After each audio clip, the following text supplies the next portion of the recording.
तृणमूल सांसद महुआ मोइत्रा के मामले में संसद की एथिक्स कमेटी ने बीजेपी सांसद निशिकांत दुबे और शिकायतकर्ता वकील जय अनंत देहदराई को तलब कर लिया है। ये दोनों लोग समिति के सामने 26 अक्टूबर को पेश होंगे।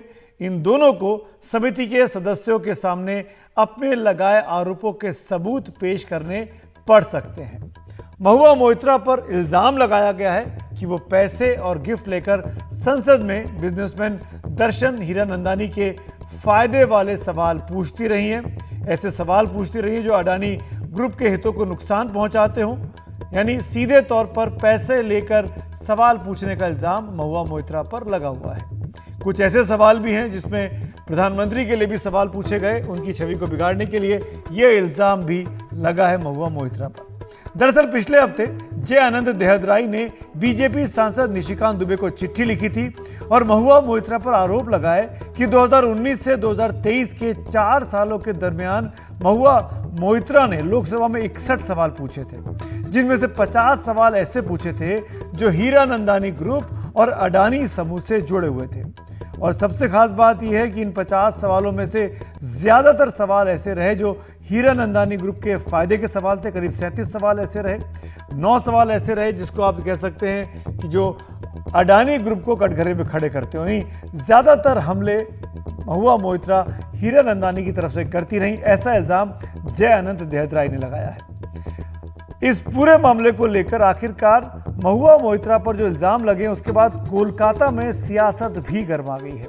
उनकी पार्टी यानी तृणमूल कांग्रेस ने अब तक इस मामले पर अपनी चुप्पी नहीं तोड़ी है।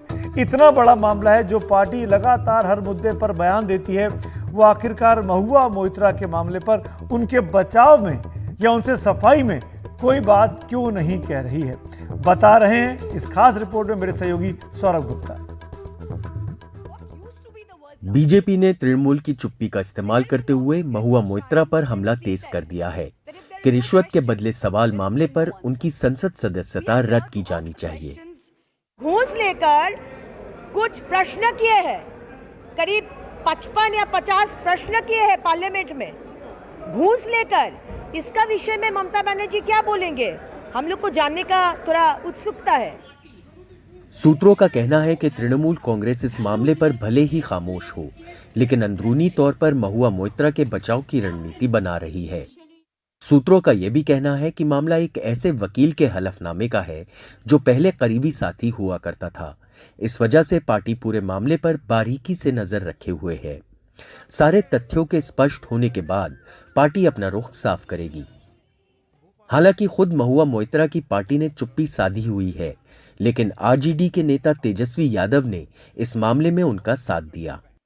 महुआ मोइत्रा जो है पढ़ी लिखी महिला है, जिस कॉलेज से पढ़ी है उस कॉलेज में एडमिशन मिलना बहुत मुश्किल होता है और वहाँ से सबसे बड़े बैंक में उन्होंने काम किया, एज ए वाइस प्रेसिडेंट भी काम किया है और ये मामूली बात नहीं है, तो उनकी काबिलियत पे तो हम सवाल उठा ही नहीं सकते।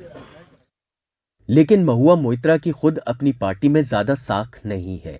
जुलाई 2022 में पार्टी अध्यक्ष ममता बनर्जी ने मां काली पर महुआ मोइत्रा के विवादित बयान से दूरी बनाते हुए कहा था कि गलतियों को सुधारना ही बेहतर है। इससे पहले 2021 के अंत में पार्टी में आपसी झगड़े के लिए ममता बनर्जी ने मंच से महुआ मोइत्रा को फटकार लगाई थी, लेकिन उसके बाद महुआ मोइत्रा मनरेगा फंड ना देने के विरोध में केंद्र के खिलाफ प्रदर्शन में शीर्ष नेताओं के साथ नजर आई, जिससे लगा कि अब पार्टी के साथ रिश्ते सुधर गए हैं।